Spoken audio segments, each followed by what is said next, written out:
The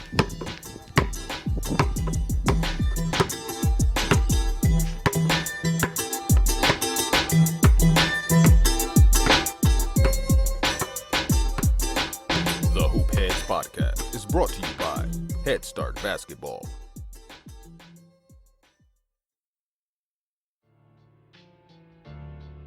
Hey Hoopheads! Wanted to take a minute to shout out our partners and friends at Dr. Dish Basketball. Their Dr. Dish shooting machines are undoubtedly the most advanced and user-friendly machines on the market, and they truly accelerate skill development faster than ever. Learn more at drdishbasketball.com and follow their incredible content at Dr. Dish B-Ball on Twitter, Instagram, Facebook, and YouTube. Mention the Hoopheads podcast and save an extra $300 on the Dr. Dish Rebel, All-Star, and CT models. Also, make sure to check out the new Dr. Dish Home Machine, which is perfect for these crazy times when gyms and schools are closed. Visit drdishbasketball.com for details.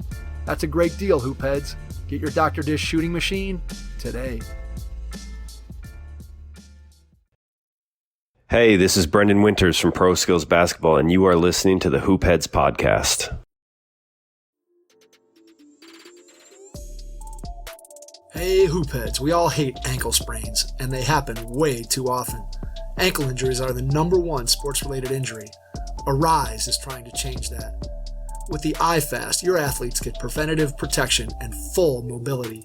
Athletes no longer need to wear bulky braces that limit performance and give mediocre protection. Anyone playing sports should be using these products. Keep your athletes in the game. Don't wait for them to get hurt to take action. Visit www.arise.com, spelled A-R-Y-S-E, and use the code HOOPHEADS to get 20% off the future of performance. That's ARYSE.com with promo code HOOPHEADS to get 20% off.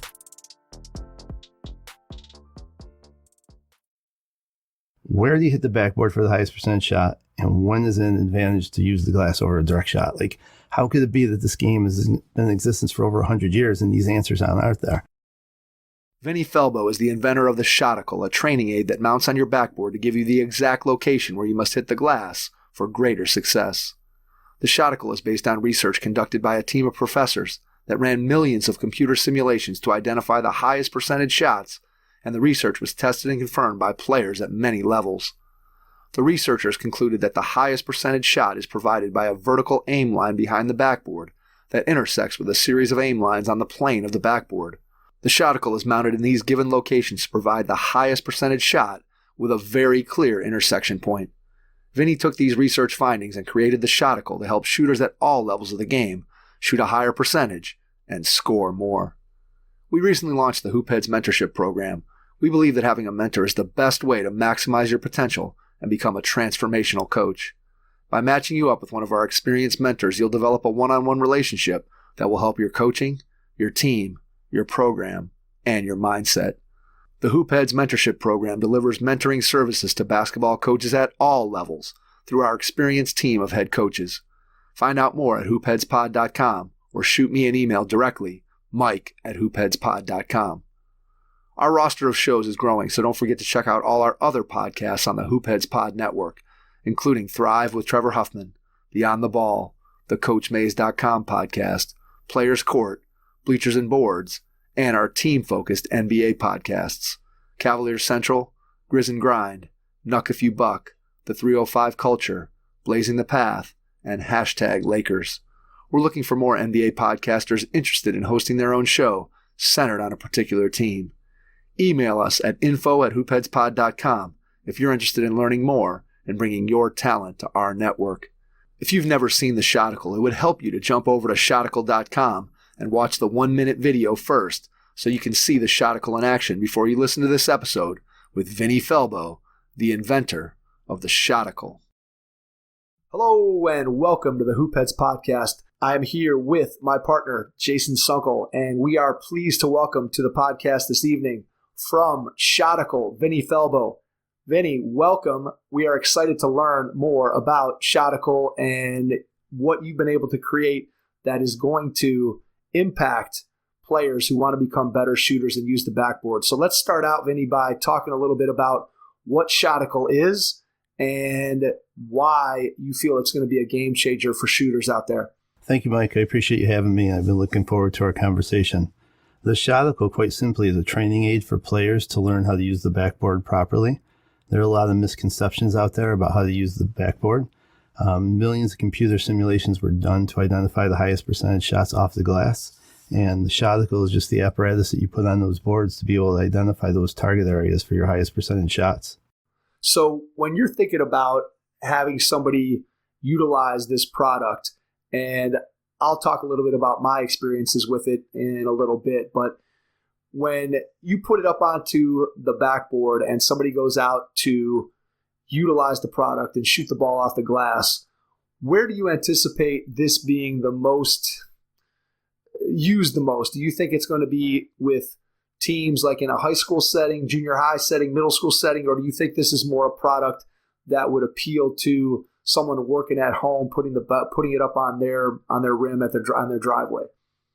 That's a great question. And I like to say that the Shoticle is for everybody from beginners to next level athletes. I've done it, with my own son. He started when he was 10 years old out in the driveway. A lot of people could do it that way. And I've also used it with the professional team that we have here in Rochester, New York. We have a team in the Premier Basketball League called the Rochester Razor Sharks. And I introduced it to the guys there because their CEO wanted to be a part of what was going on. And many of them were really turned on to it as well. So I think it could be used for anybody. There's definitely different advantages for different age levels. The younger kids getting started really seem to like it most. It seems to be a little bit more difficult for adults that had a lot of playing experience to make the transition. And again, it gets back to that idea that there are a lot of misconceptions out there, and guys have already developed muscle memories, taking some shots that they've mastered pretty well. So even though they're not high percentage shots, they're able to make them pretty regularly because all the practice and effort they've put into it. All right. So what makes a shot off the backboard more unconventional? In other words, you have this perception of the white square is up there. That's what I should use to try to hit the backboard to get a shot to go in. But I know from having conversations with you and then using the Shoticle myself that is not always the case. So maybe explain to people what types of shots are maybe a little unorthodox or a little bit different than what people's perceptions are, especially as you talked about with a player who's spent hundreds or thousands of hours already shooting. How can they make the adjustment or benefit from the Shoticle? Exactly. There are a lot of people that have mastered various shots. The glass, for some reason, has fallen from favor, which surprises me a little bit with, a guy like Tim Duncan being a Hall of Famer who was living off the glass so well. But it could be used down in low post areas. We saw Tim Duncan have a lot of success with the glass in the inside, but it also is good for shots a little bit further away. The sweet spot tends to be about 60 degrees toward the corner. So for the sake of conversation, if we say 0 degrees is right in front of the hoop, like on the foul line, and you start swinging toward the corner where that would be 90, if you get over 35, 45, 55, 60 degrees is where you have the highest percentage shot off the glass. You would get almost a 20% advantage off the glass in those areas as opposed to taking a direct shot. Why do you think, and I'm curious, and I have my own theories, but I'm curious why you think that players don't use the backboard as much as the statistics say that they should? I think for me, when I think about it, it just seems like there's such an allure of the swish that going off the backboard somehow seems like it cheapens the made shot for some reason. I think in kids' minds, especially, the swish is such a powerful sound and something that we all know and love, that I think maybe that is what gives the backboard a bad rap. When I think of the backboard, I think of the guy you mentioned, Tim Duncan. And then going back in time, I think of George Gervin, the Iceman, as being a guy who always would use the backboard. And it seemed like there was more players that shot the ball off the backboard in the past than there are today. And of course, a lot of players, especially on players that we watch on TV from the NBA or even college players, because they're shooting so many threes, a lot of times it's difficult to use the backboard from that far out. So you have these mid-range shots that if players would use the glass, man, they would really benefit from. Absolutely. I agree. And I think part of it too just goes back to the simple fact that guys don't know how to use it. So it's not only the allure of how great that swish is and how it sounds, so cool as it goes through, but guys just don't know how to use the glass. And I think what makes it even more difficult is a lot of players at young ages are taught how to use the board incorrectly. And so they're trying to hang on to something that they were taught incorrectly, and they're not having success with it, and therefore they abandon it. And when they start making shots, taking those direct shots and they're having success with it, why would they go back to using the board? So I think if guys were introduced to using the board properly, they would have higher shooting percentages off the board than taking the direct shot, and they probably would stick with it. All right, so when you talk about utilizing the Shoticle, and let's focus for a little bit here on a player who's just starting out. So we're talking about an 8, 9, 10-year-old basketball player who is going to purchase the Shoticle, put it up on their basket, and is going to try to utilize that to be able to help them to be a better shooter. What recommendations would you have for somebody who is of that age level, let's say a beginning player to a player who maybe has a little bit of experience? How would you recommend they use the Shoticle in terms of practicing and getting used to it? The best way to get started is first to shoot directly in front of the hoop, probably about 6 feet away, 6 to 8 feet away, just to get used to using the board, and then to move off to the side, 45 degrees, 60 degrees, and take shots from there. Reason being, that's the sweet spot. In that area is where you're going to see 20% more makes, shooting off the glass than you would taking direct shots. And that's where I think younger players would be encouraged to continue using the glass because they're going to experience that success. And actually, that's the age group that I was working with when I started doing the research on the Shoticle. Before it was called a Shoticle or before I knew what it was going to be, that's the age group I was working with that was struggling with their shooting, and I really wanted to help out. All right, let's dive into some of that research. And then after we do that, I want you to give people a description of what exactly the Shoticle is and what it looks like for someone who's going out to take shots. But let's focus on the research first. Give us an idea of where you got your research, what your research found, and then how you use that to create the Shoticle. Sure, absolutely. Should I tell you a little bit about some of the research I was doing that led me to dead ends that might be of interest to the audience as well? Absolutely. Let me start there, because the reason why I got into this is because, just like most guys, that were getting back into basketball, I was doing it because I was coaching my son's youth basketball team, and I just wanted to help him out and help out some of his teammates, and I wanted to make sure I was giving them a good, strong foundation getting going.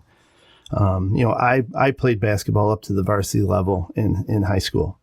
And I wasn't a great shooter, but I wasn't a terrible shooter. I was just your average kid. And so I knew when I started coaching that I was going to ask other guys for help, get some insight from them. And I abandoned basketball to play baseball. I played Division I baseball in college. So I really appreciated what it took to be a good athlete and the work that was involved. And I had some really good experiences with good coaches that made me realize the value of having good instruction. So I was helping the kids, and they were just shooting terribly. And I was struggling as to what I was going to be able to do to teach them properly. And the first thing I did was I brought a hoop in that we could hold, just about 4 feet off the ground to show the kids how softly they have to touch the ball off the glass in order to make the shot. And they had success. And I realized that if I could teach them properly, that they were going to have success. And I was standing there watching them in their shooting drills, and I thought, well, I just have to teach them where to hit the glass. Now that they know how softly they have to hit it.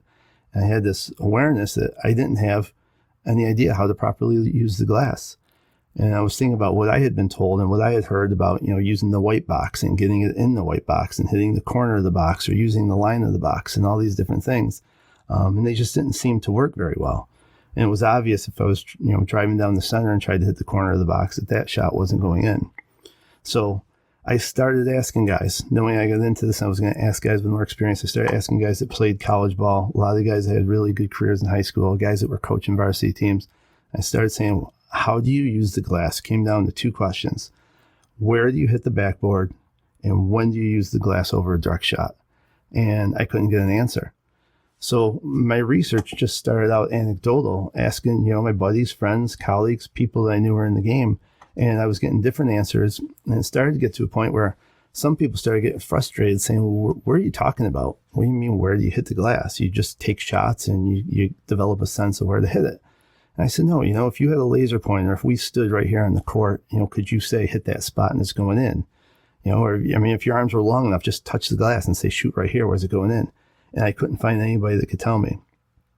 So the first place I went where I thought I was going to get the answer, after speaking to people, was to look at the research that James Naismith did.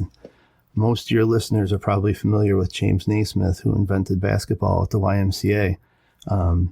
He hung a peach basket up for kids to play basketball. And he was looking for an alternative to football. And I thought for sure if I read about what he did that I would find the answer.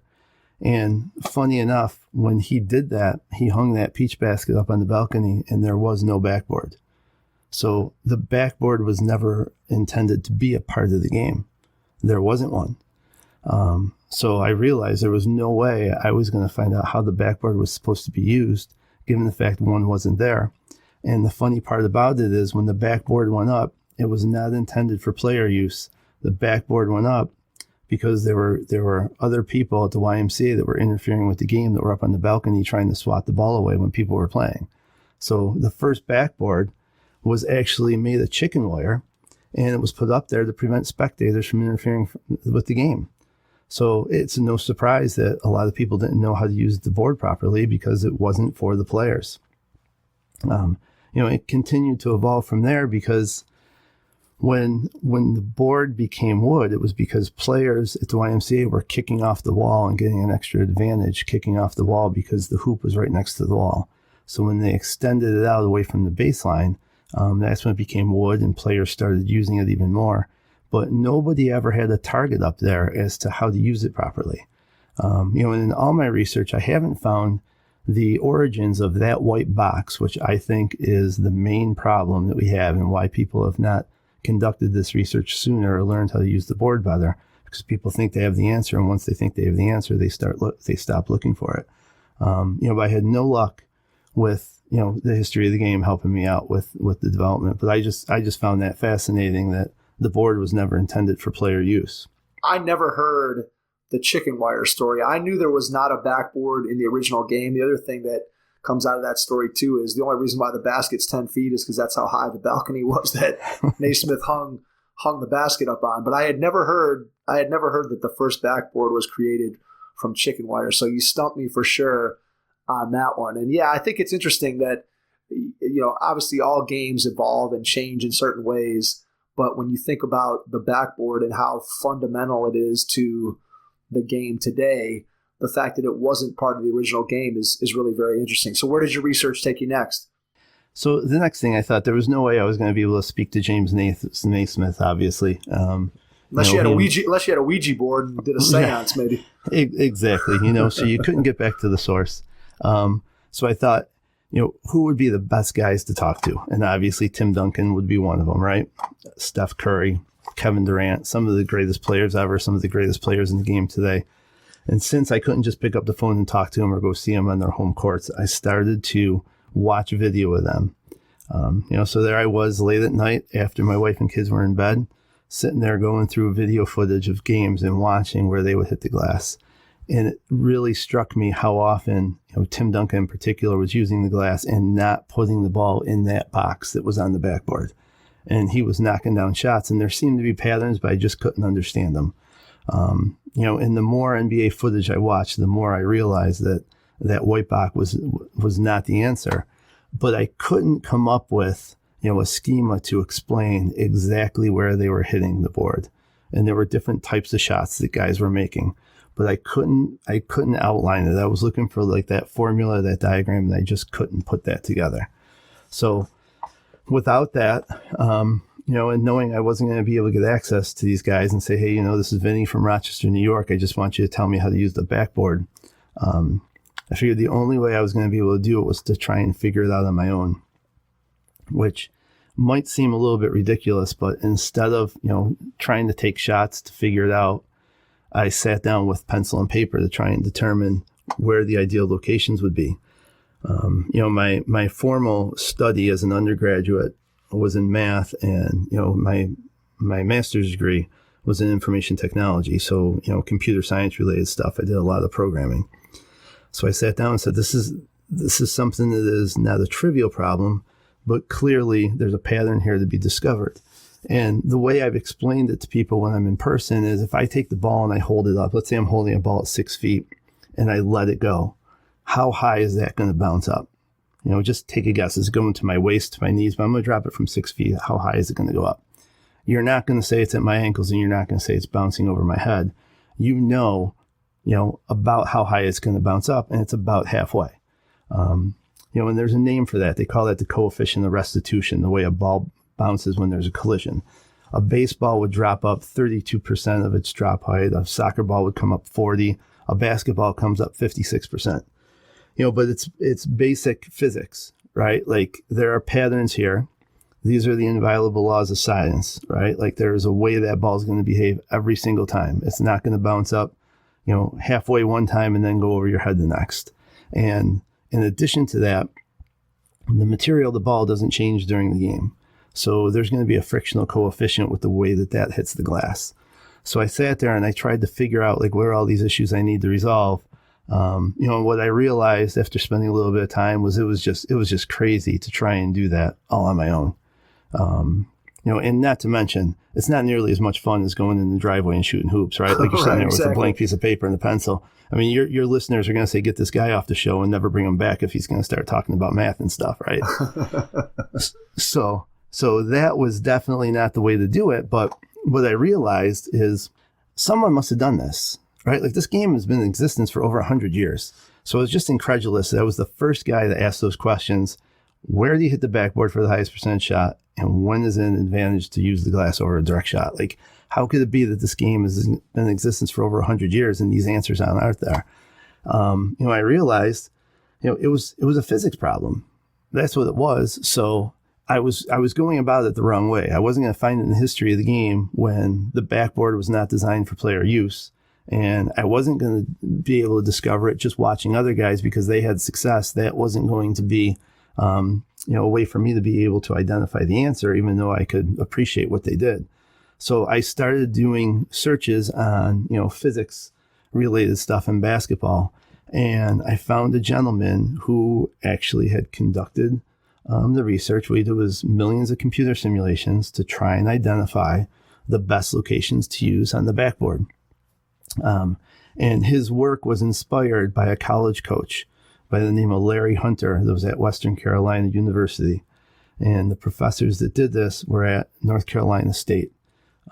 They were mechanical engineers and aeronautical engineers. There were a team of them headed up by a gentleman by the name of Larry Silverberg. And I thought to myself, this is where I'm going to find my answer. I finally have the help I need. These are the guys that are going to have the answer. If they could figure out how to keep planes in the air and the shape of the wings and all that other stuff, they could figure out how to make a ball hit a board and go in the hoop.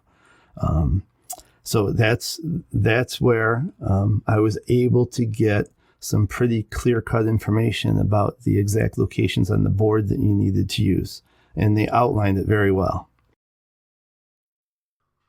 All right, so what do those shots look like in comparison to what the traditional teaching would say of hit the corner of the square and the ball is going to go in? What did the research say that contradicted what would be the traditional way of teaching players to shoot off the backboard?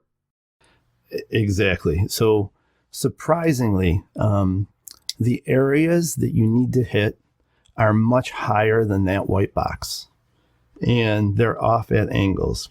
So for your listeners today that want to get a picture, they could head over to the website, www.shoticle.com. And there's actually a research link, and I put in some documentation, some of the pictures that they had in the original research that explains how it's done. And you could see a picture where there are two main parts. One is there is what they called in the research an aim line. Every time you shoot off the glass, you should be directly in a line that is exactly 3.326 inches behind the glass. So if you could imagine a target behind the glass, you're always going to shoot at the same line. And then in addition to that, they had a series of aim points that would form like a V on the glass. There's a horizontal line at the bottom of the V, but just imagine a V from what would be the top of the white box going up toward the corners of the backboard. And the locations that you would hit would be on that V where they cross that rod behind the backboard, that aim line behind the board. So it's kind of tough to picture. But in short, Mike, the locations people need to be using are much higher than they're currently using. They need to get the ball up with arc, and they need to hit higher on the glass, and that's where they're going to have the greatest success. And once you start using it, you realize guys are using the glass incorrectly because they're taking flat shots to try and hit that box because it's so low. So it's much higher up. All right, I think there's two truths to be told right there. One is when you think of a player shooting the ball off the backboard, typically, especially if you're talking about somebody taking a jump shot, almost always that player is shooting, as you described, a flat shot. And there are some guys like Duncan maybe who have mastered those flatter shots because, again, they've simply just put in so many reps that they're able to overcome the fact that they're not hitting the board in an optimal location.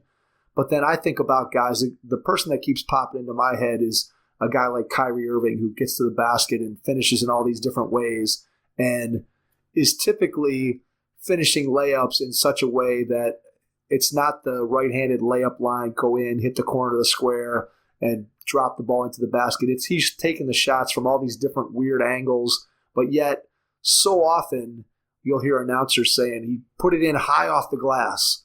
And I think that what the research shows and what you've been able to demonstrate with the Shoticle is that even though people think of those shots and be like, wow, how does he do that? What he's actually doing is what everybody should be doing, which is taking shots that are hitting the backboard higher. And then I know one of the things that you mentioned to me when we first started having conversations about this is that you have to hit the backboard. You have to hit these spots with good arc on your shot. It's not a line drive shot that you're firing off the ideal spot to hit. It also has to be accompanied by the proper arc. So just talk a little bit about how important that is to not only hit the spot, but to have proper arc on your shot when you're hitting the backboard.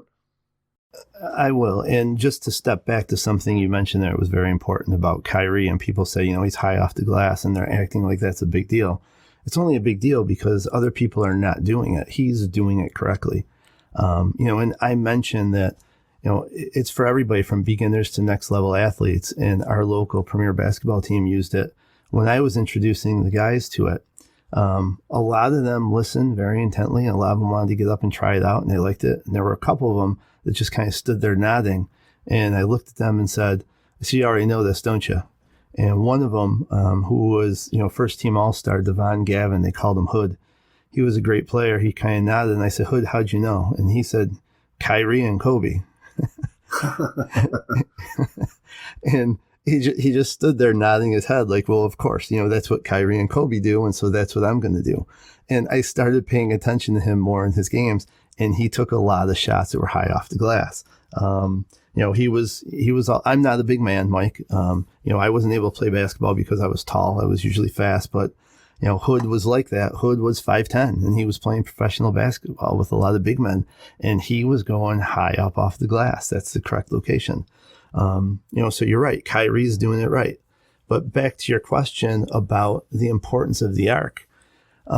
It just makes sense, right? If you could shoot the ball however you would like, the perfect shot would be able to levitate up above the hoop and float there so you could shoot it straight down. Right? Who would argue with that? You want to be directly above it so you could just drop it straight down. That's the perfect place to be. So the higher you could get that ball up to get it coming directly down is going to be your best angle. And the only way to do that is with arc. So a lot of guys in the game right now, they've mastered some shots that are not high percentage shots, but you'll see guys like go under the basket and do a reverse layup, and they put some English on the ball, and like they're hitting almost level with the rim, and the ball's going off the glass and up and into the hoop. I call it climbing over the rim. When I started paying attention to guys shooting, I used to look at it and say, oh, the ball's climbing over the rim. Like it's so low on the glass and it has to get up there. And guys do it well. But if you think about it, there's not a lot of margin for error there at all. So that's what it's about. When you start hitting up on the glass, you have a much larger margin for error. You could miss your spot and you're still going to make the shot because you're so much higher above. when you're doing that shot where it's climbing up over the rim, you have to hit that perfectly. If you're a little bit low, that ball is not going up there. It's getting caught under the rim. And I think there's also been a lot of research out there, not only with shots off the backboard, but I know that it's been determined that the optimal arc for a shot that is not going to hit the backboard, but that's a swish, is around 45 degrees. And if you get too much above or too much below that your shooting percentage is going to drop. And as you said, it makes complete sense. When you think about taking a flat shot, you're just shrinking the opening that the ball has to be able to go in, and your margin for error is much less. So as you started thinking about all this research and trying to decide, okay, so now I'm armed with some knowledge. There's some things that I now know. How can I pass that along to, in your case, you were trying to work with kids who are 8, 9, 10 years old. How are you going to be able to get that information to them in such a way that they can actually utilize it? It's one thing for you to sit there and explain the math to an 8-year-old, but they're clearly not going to really be able to do much with that. So you needed something that was visual that they could use to be able to actually teach this. So talk a little bit about how the idea for the Shoticle came to you as you started to get this research into your mind and wrap your head around it. Did you have some false starts and things that you tried or ideas? Just give us the brainstorming that went into coming up with the product in the first place. Yeah, there were absolutely some false starts. Taking on something like this, there are obviously going to be some roadblocks along the way. So I definitely needed to persevere with multiple prototypes and testing. And I spent over a year coming up with some different prototypes and testing it out with different people. But the first one was just a matter of getting something that I could hang on the backboard that was going to show the kids those locations that they needed to make shots. So it started out, just me and my shop with some wood and, making a rod that I could hang behind the backboard to get it at that precise distance that was necessary. So they had a target behind the backboard, and how I was going to be able to hang that up. And then a matter of getting some lines on the face of the backboard for that intersection point with that rod behind it. And it started off simple. It was just, a wooden rod with some blocks and some Velcro and some tape to put on the front. And I went back to practice early one night, and my friend Danny, who was coaching with me, was there. And he said, what's going on? And I explained to him, how I thought things were going to work. And he said, I love it. And he was up on a ladder, and I was holding the ladder watching him, saying, my poor buddy's going to get up here and get hurt trying to implement this crazy idea I have. So it was definitely slow going, and I was scratching my head as to whether or not this was really a viable option. But we were talking through exactly where it needed to be, and I measured it off to make sure I had the dimensions correctly. And we brought a few kids over and said, look at where that tape crosses that wooden rod behind the backboard, and you see that spot. That's where you need to aim, hit that spot. And at first, with little kids, some of them, it's like they're shooting a chest pass off the backboard, you know what I mean? So I couldn't really take all the data that they were going to provide from their shots. But when the kids started putting the ball up correctly with arc, they were hitting those spots and it was going in. So it was a really good feeling to see that I had encapsulated a way for the kids to be able to very simply look at the targets that they needed to learn how to use the backboard properly. And there were some other people in the gym because we were sharing gym time, and some of the other coaches were asking what was going on. And then as guys were coming in for the next practice, they were asking, and everybody sort of had that same sort of incredulous look. No, that can't be right because it's not where the white box is, and then as more people tried it out, the more they liked it. And that's really the issue, right? You need to try it for yourself. And even though I had seen these videos of these guys, these NBA players where I was watching, I was like, yeah, that's what they're hitting. They're hitting all those spots in the research. I still wanted to try it out myself. And that was the first prototype. It was just wood and tape. And so then I had to try and figure out a way to share it with other people, because I wasn't going to be able to have other people get up on ladders and measure things and do it all that way. So I started coming up with some different designs that they would be able to hang on the backboard. both for the lines on the front as well as the way they were going to mount a rod on the back. And I invested a lot of time into how to mount them on the rims. And I was actually taking hardware off the back of various rims and mounting steel plates and, aluminum rods behind the backboard so everybody would have those correct aim lines behind their boards.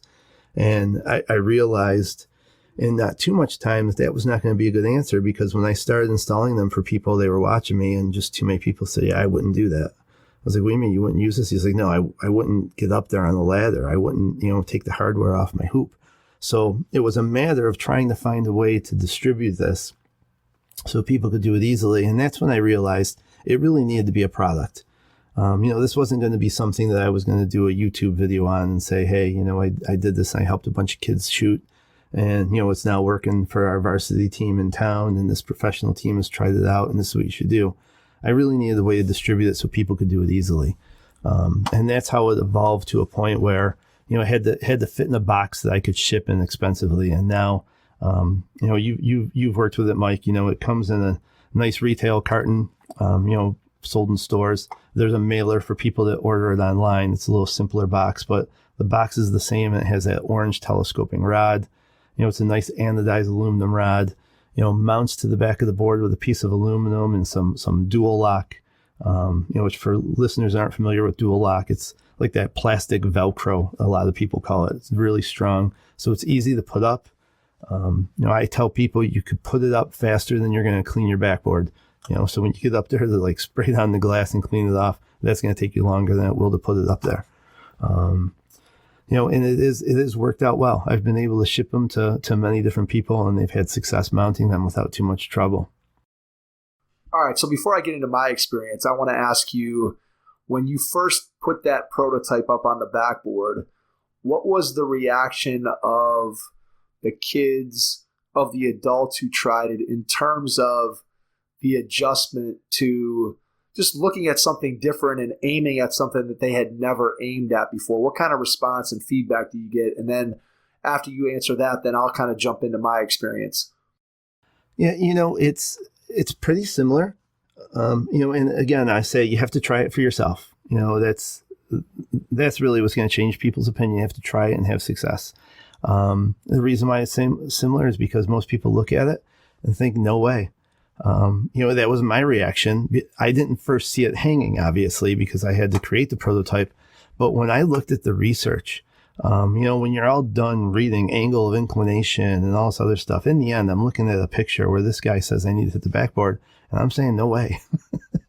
That's just not right. So I wasn't surprised when people in the gym were looking at it, and saying to me that it was just no way.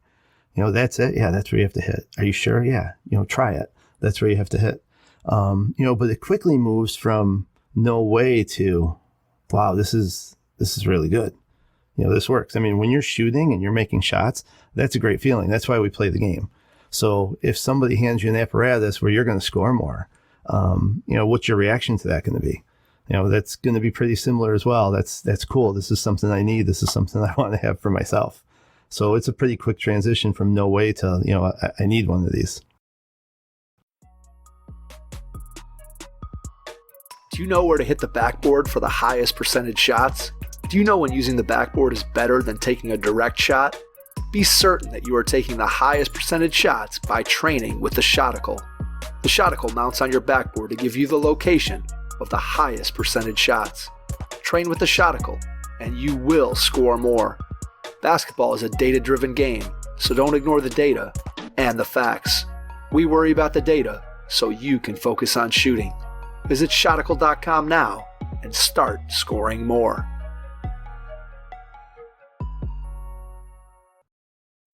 So, all right, I'll share my experience with the Shoticle. Vinnie was nice enough to ship one out to me so that I could try it out, and I was fascinated. I've always been a guy that, when I think back to my time, maybe not even as much in my organized basketball career, but I know on the playground that I like to go off the glass a lot, especially because growing up as a kid, I played a lot outdoors.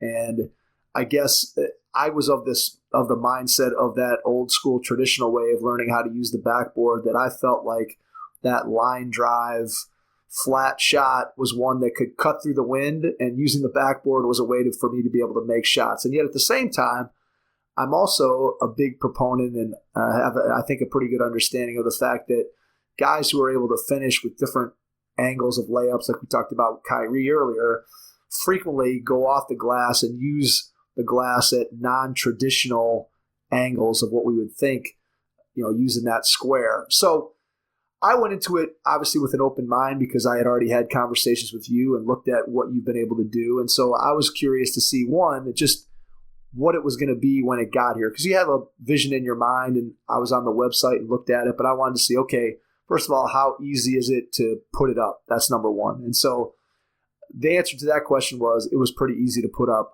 I had it up within probably 5 minutes, read the directions, which were clear, and got the thing up on my backboard here at home without much difficulty at all. And then for me, when I first started shooting, it was a little bit strange in terms of I'm looking at the backboard and there's this target up there that of all the thousands and thousands and thousands of shots that I've taken over the course of my basketball life, that V that makes up the Shoticle and that rod behind it have never been part of my aiming process, for lack of a better way of saying it. So it took me a little while, and I'd say it took me 15 or 20 minutes of shooting to sort of acclimate myself to the fact of, okay, what is that thing that's up there, and why again am I aiming at it, and how do I get my eyes to focus there instead of where they traditionally focus? And then I think the other thing too is that for someone who's taken so many shots, and this maybe wouldn't be an issue with a kid who was learning how to do it, for me it was kind of like, again, the muscle memory of where my eyes look. I'm not even necessarily thinking anymore when I shoot about where my eyes are looking. It's just, I just kind of do it naturally at this point. So I kind of had to recalibrate and rethink about, okay, now I have to really consciously be aware of where I'm aiming. And once I did that, after 15 or 20 minutes, it was actually pretty amazing that this simple solution of having this V up on the board along with the pole behind it, that I could utilize that as a target, and that if I hit that target, the ball was going to go in. Obviously, I still have to hit the target. I still have to be able to shoot the ball straight and have good shooting mechanics and all those things. But knowing where to aim and having that as a tool, I found it just to be fascinating. And again, I think if it's something that you talk about for a young player who's just learning how to shoot and just learning where to aim and just learning how to master the muscle memory required in a basketball jump shot or layup or whatever it is, to be able to have that visual reminder of this is where I should be aiming. To me, if I'm going to be out practicing and working on my shot in my driveway, in a gym, and I can have the Shoticle up on that backboard, I just think it's one more tool that a player or a coach can have in their toolbox to help improve their players' shooting. And I was, again, pleasantly surprised by the experience that I had with it. Again, it's one of those, can you teach an old dog new tricks? And it didn't come instantaneously for me, Vinny, but after I shot for 15 or 20 minutes, I started to get a feel for, okay, I've got to aim here, and getting my eyes used to finding a new target, one that I hadn't found before. So I think that for anybody out there who's thinking about trying it, I'd say, again, it's fascinating. And if you're really bent on improving yourself as a shooter, I think the Shoticle is a tool that you definitely should consider. And I think it's pretty ingenious the way you came up with it, the statistics that you built behind it, and then to figure out exactly what that product was going to look like and how you were going to design it so that it would work no matter where you were on the floor, no matter what angle you were looking at the backboard from, that you would get that intersection where you should aim. To me, that was a stroke of genius to be able to come up with that. Well, thank you very much. I appreciate that. And you're right about the simplicity of it. And it's patent pending right now. And that was one of the first things that my patent attorney said to me. He said, what's wonderful about this, he says, is it's just so simple. He says, this is just such a simple apparatus. And I think that, there's beauty in simplicity. And I think because it's simple, That's the reason why people will be able to adopt it. And I'm happy to hear it only took you 5 minutes to put it up. It doesn't take long. It took, like I said, it took a long time to get to that point. It was over a year of prototypes to find a way people would be able to install it quickly and get it to work. And to me, 15 or 20 minutes of practice is not much given the quantity of basketball that you've already played. You were able to make that shift pretty quickly. And in my mind, it's a question of, what's your cost benefits ratio? So you have to put in, 15, 20 minutes to be able to get a little bit acclimated to it. How much longer would it take before you were regularly using that instead of using your own target areas? Probably a little bit longer, but is it worth it if you're scoring another 4 to 6 to 8 points a game? That's where the trade-off is. And in my mind, it's definitely worth it, because the other part of it that you mentioned is about the statistics. This is really a device for analytics, right? Like right now, the game is just crazy with analytics, and people are looking at, how many threes people take and how many mid-range and what to do around the hoop. And the layup is still the most missed shot. I think I could share a little insight as to why that is with the targets people are using. There's all this stuff going on with the analytics, and nobody's really looking at the board. But this kind of encapsulates a lot of math and science and research and simulations in a box, with just a few parts that you could put up there and, have a significant advantage. Yeah, it is super simple.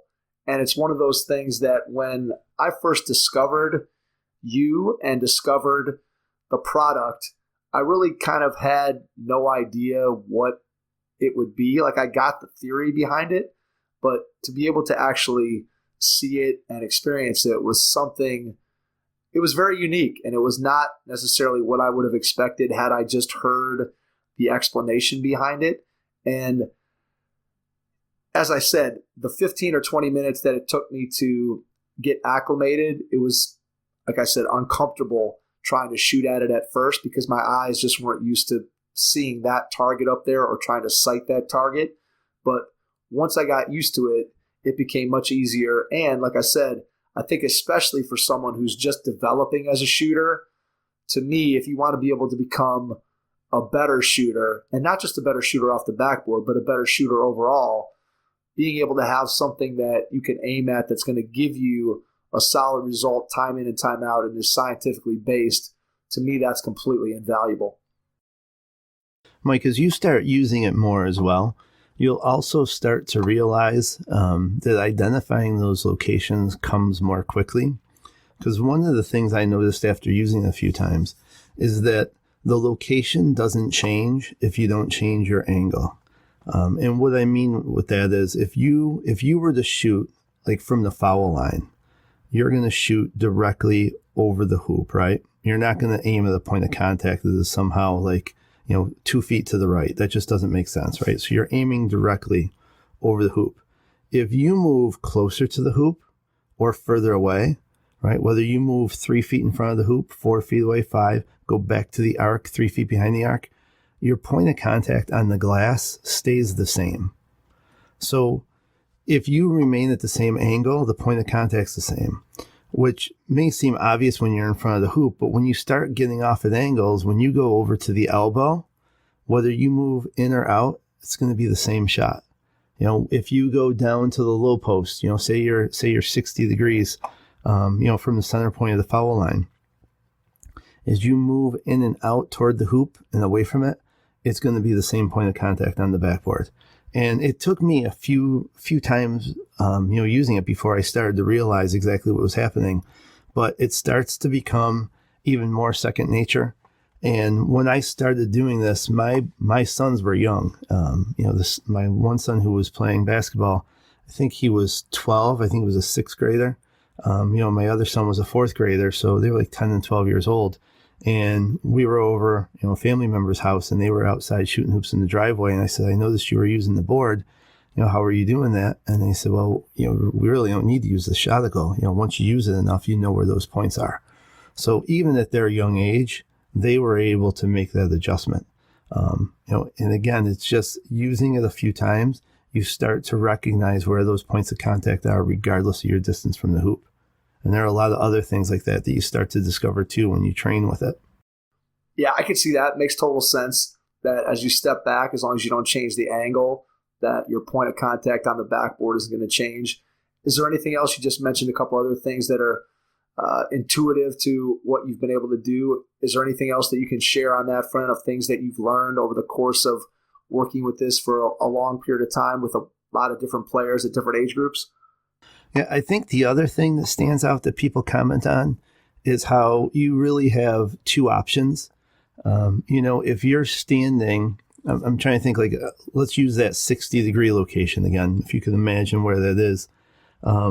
If you take a direct shot from there at the hoop, it's going to be a much different trajectory than going off the board.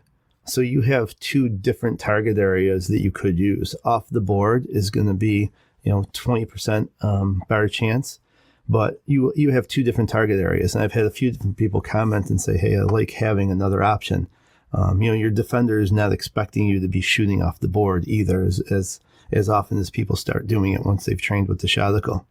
Yeah, I think the ability to shoot the ball from different angles, again, going back to a guy like Kyrie Irving, who has probably the most unorthodox finishing moves in the NBA at this point, is shooting the ball at different angles and from places that defenders aren't expecting. And that makes it easier for you to get your shot off as, in his case, a smaller player than most of the players that he's playing against. But you think about anybody, whether you're at the youth level or whether you're a professional player, if you have more angles in a variety of different ways that you can get your shot up and still have it go in, that has to be nothing but a huge advantage for players who have multiple positions that they can release the ball from. And I just think it's so interesting, the science behind it, and it's something that you can observe and watch and say, oh, this guy's really good at using the backboard and he shoots it creatively from different angles.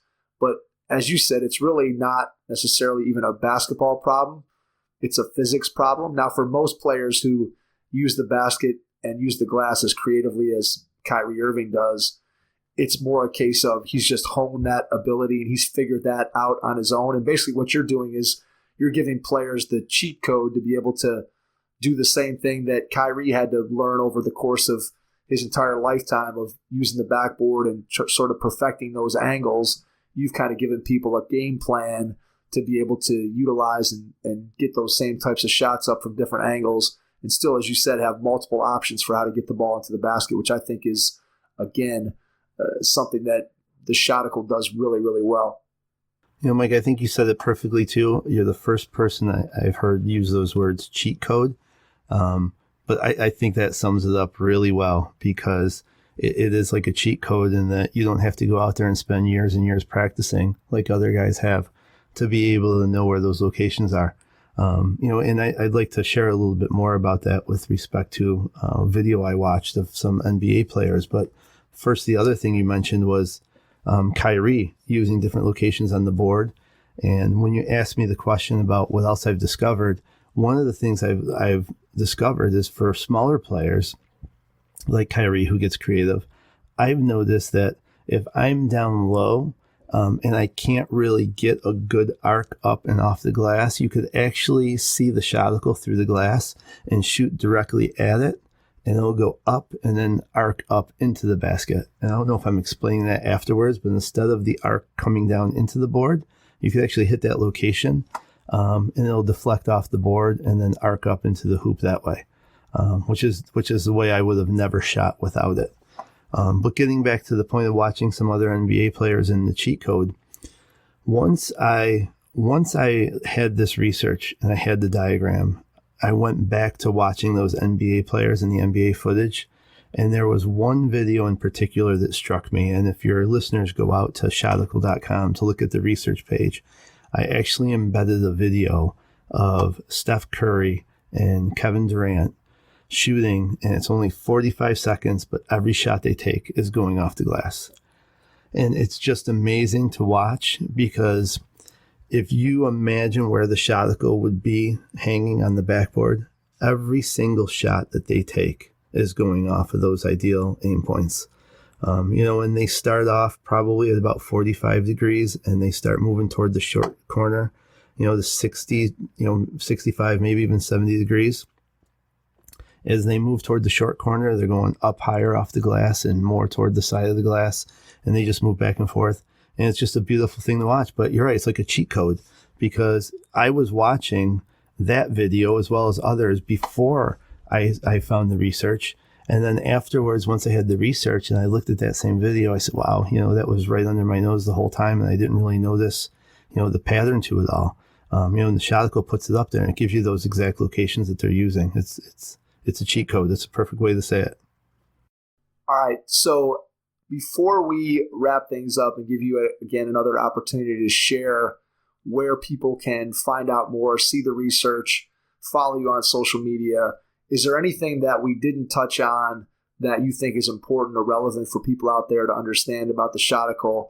And then once you share that, you can go back and go ahead and share out how people can find out more about it, where people can buy it, and learn more about the story behind the Shoticle. Sure. I do appreciate the opportunity to mention a few other things. I think that you covered it all. I think you hit the main aspects that are important with respect to using the Shoticle. One other thing I'd like to share, though, is the importance of appreciating the analytics in the game right now and how it changes things and how beneficial it is. The 3 was adopted, I think, in 1986, 1987. It was around the time of, Larry Bird and Magic Johnson getting started. And people didn't really adopt the 3 until like 25 years later with Morey ball, when Daryl Morey, came up with the idea that people should be using more 3s. And it's kind of ironic that it took 25 years to realize 3 is greater than 2. But Daryl Morey's background was in computer science, and he also has an MBA from MIT. But what he did to change the game was not based on being on the court. It was based on research and analytics. And the game is just crazy with analytics right now, and the people that are adopting them are having an advantage. And a subtle advantage is a big difference. There's a gentleman by the name of Ben Taylor that wrote Thinking Basketball, and he talks about points per possession from different locations. And he has a stat in there that the average NBA championship team gets 1.1 points per possession, where a lottery team gets 1.0 points per possession. So you're looking at 1/10 of a point difference between 66% win and 33% wins. So people need to take advantage of subtle differences that are going to give them an edge. And I think the Shoticle is definitely going to give people that edge to be able to get 6, 8, 10, even 12 points a game more. So for your listeners out there that do want to give it a try, because again, I understand and respect and appreciate the need to try, I did set up a discount code for all your listeners. So anybody that goes out to shoticle.com, and again, Shoticle is SHOTICLE,